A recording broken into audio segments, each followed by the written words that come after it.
Dumbbell's sumo squat is necessary for lower body growth because it targets key muscle groups that build both size and strength in the legs and glutes. You can easily increase dumbbell weight over time or perform slow eccentric reps to boost muscle tension. Both are proven ways to trigger hypertrophy.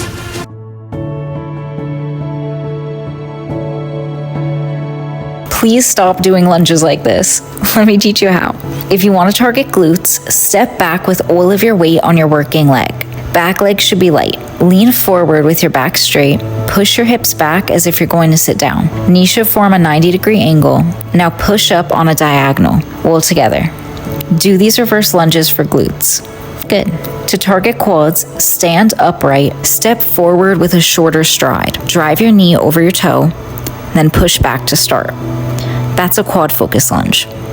You got this.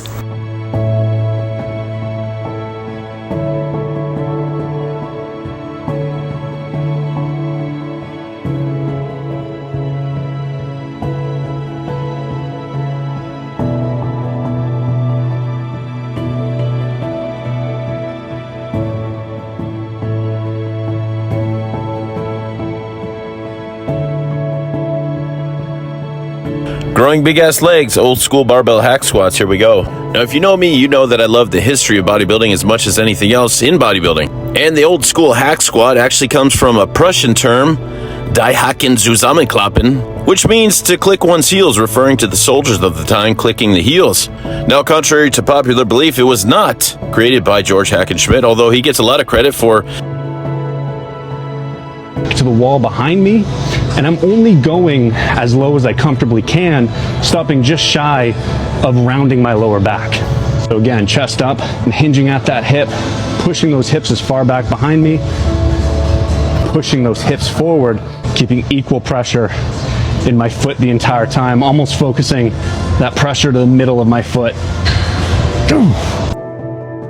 So you're wanting to lift heavier on your dumbbell hip thrust, this is how you're actually going to be able to do it. So when you pick up the weight, you need to sit on the bench first and then bring it down so that you can hip thrust. If a lot of you have been complaining that the dumbbell hurts you, and that's because you're literally putting it on your hip, if you can actually see, it's at the top of my quads and then I bring it down into my hip. If your leg extensions look like this,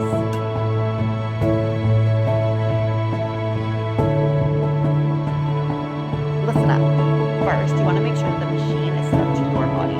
So you want your knees to line up with this pivot point here, and you want the ankle pad to be at a height where it's sitting right at your ankle and not on your feet. You want it at the setting where you can get the deepest range of motion.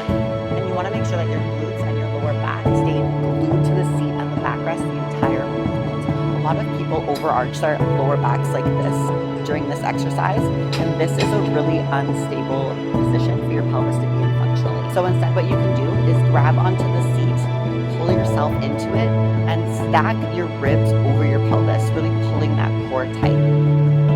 Lastly, you want to make sure that your feet are pointing straight up. This is going to make sure that your knees are in line with your hips and they're not rolling out or rolling in. That's going to place a lot of unnecessary tension on your knees.